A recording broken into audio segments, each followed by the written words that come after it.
Mashnaqa so'zlarni aytgan, mashnaqa so'zlarni aytgan bo'lsa, bu bola kofir debdi deyapsan.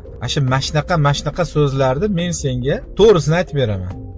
Mashnaqa demasdan aytib beraman. Men nima deganman?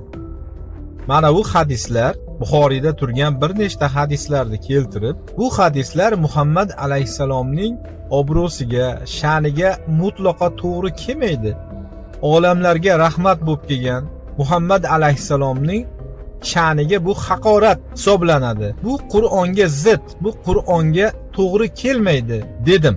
Mana shu gapimni aytganimdan keyin kofir deshding. Senlarda bir Muhammad alayhisalomga nisbatan bir hurmat bormi o'zi? Payg'ambarni yaxshi ko'rishlik bormi? Yo Buxoriyni yaxshi ko'rasanlarmi payg'ambardan ko'ra? Buxoriy afzalmi senlarga Muhammad alayhisalomdan ko'ra? Mashnaqa gaplarni aytgandan keyin kofir deyapti. Bu yerda senlarda shaxsiy adovating aralashgan. Senlarda shaxsiy adovating, senlardan ko'ra yaxshiroq narsani tushunib qolganligim senlarga yoqmagan. Senlarni aqling yetmayotgan narsaga meni aqlim yetgani uchun kofir deyishding.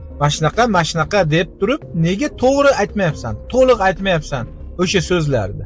Chunki u so'zlarni aytadigan bo'lsang, hamma eshitib turgan odamlar, to'g'ri aytgan ekanda bu bola deydi-da. Meni gapimni to'g'riligini tasdiqlaydi. Shu sababdan mashnaqa deb o'tib ketyapsan.